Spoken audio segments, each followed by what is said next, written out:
Now let's look at the data and then see what we have. Okay.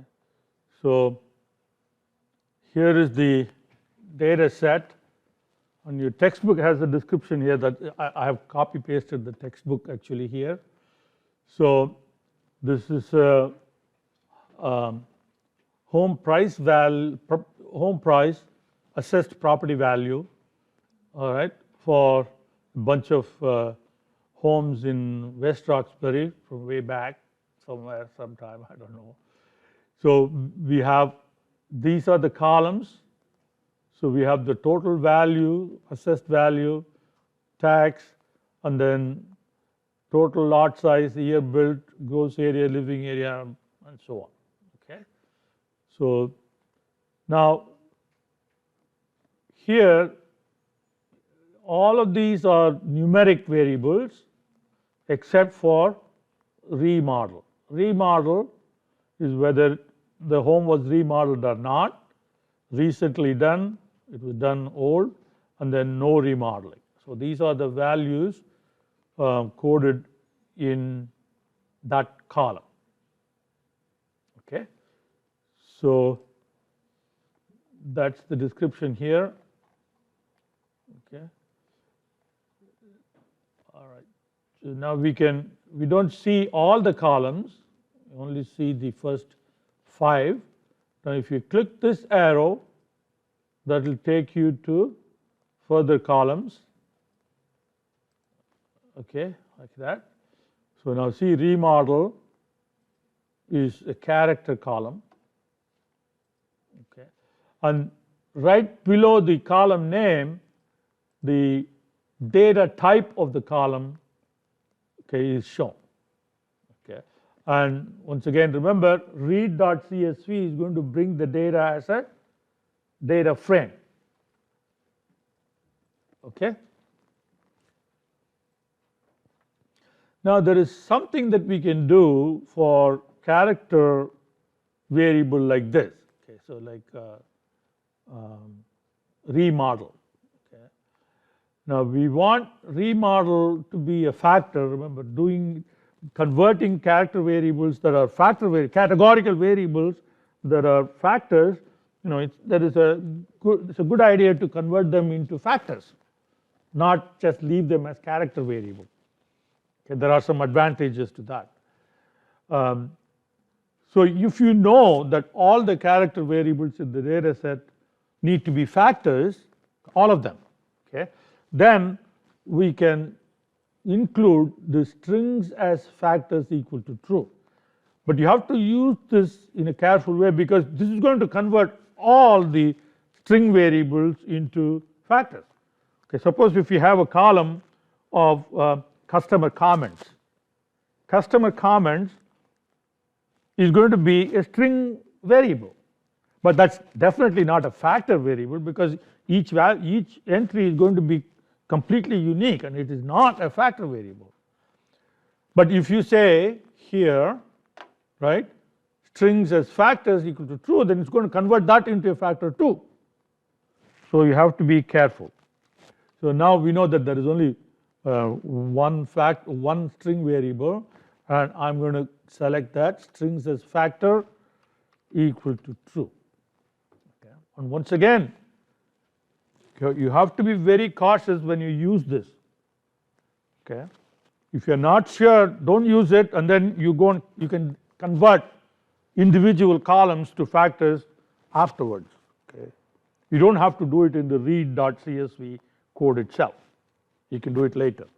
But if you're sure that they need to be factors, then you add that string as factors. Okay, so now if you run that code, now if you scroll over,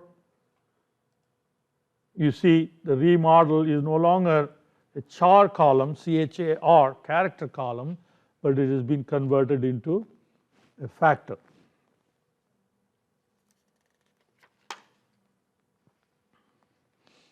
Okay, now let's take a look at the data.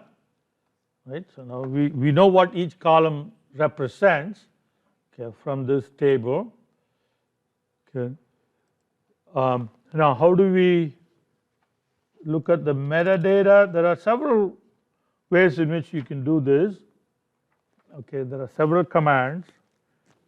Okay, start a code chunk. So we can say dim. Well, I don't know whether, did I give a name to it? Okay, so I haven't stored it anywhere, so I have to do that. So let's call it housing.df.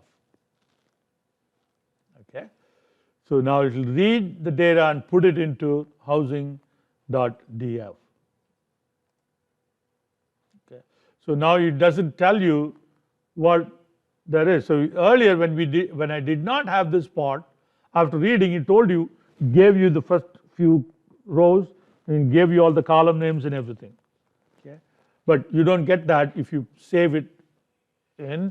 In that case, what you need to do is you can say housing, head, right? Housing dot df will give you that whatever output that you had before, it will give you that. Okay, so it will print just 6 rows. Okay. Then there is the corresponding, I think it is tail. It will print the last few rows.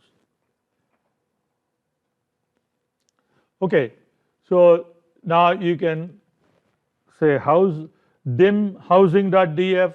Again, as you type, it's going to prompt you, is this what you want? And then you can just press the enter key. So that will do it. And I'm going to put a couple of other things here.